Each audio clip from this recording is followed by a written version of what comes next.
Paling penting Menteri Agama ulang lagi sekali tadi dalam sesi pembentangan CI tabung haji tu, Menteri Agama Dr. Zul ulang lagi sekali, tak ada satu pun aset tabung haji yang digadaikan oleh Kerajaan Pakatan Harapan dulu kepada orang bukan Islam ke, syarikat Cina ke, syarikat Kapir ke, Harbi ke, tak ada.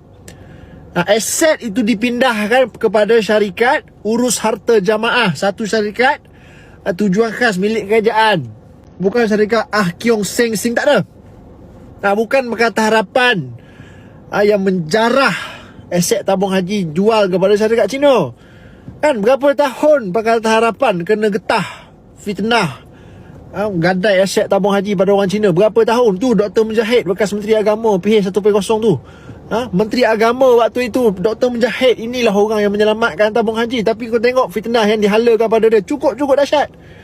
Berapa tahun dia kena carry fitnah itu. Hakikatnya kejatuhan Barisan Nasional 2018 telah menyelamatkan tabung haji apabila Pakatan Harapan ambil alih. Itu hakikat dia. Kau bayangkan, tabung haji ni pernah rugi sampai 150 juta, hampir 150 juta kerana pelaburan tabung haji dalam syarikat Putrajaya Perdana Berhad.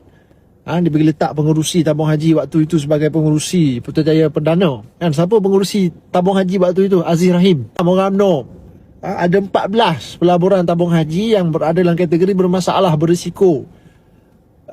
Dan kalau kau baca kerugian yang ditanggung oleh tabung haji berbilion ringgit, saudara, bukan beratus juta, berbilion.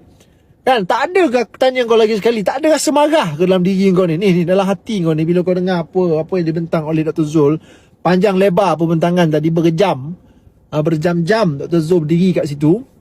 Kan panjang yang diceritanya, tapi inilah salah satu perkara yang kita dengar, kita kena rasa marah.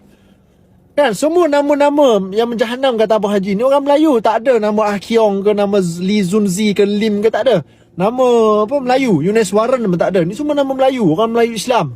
Yang menjahanamkan tabung haji itu adalah orang Melayu Islam sendiri.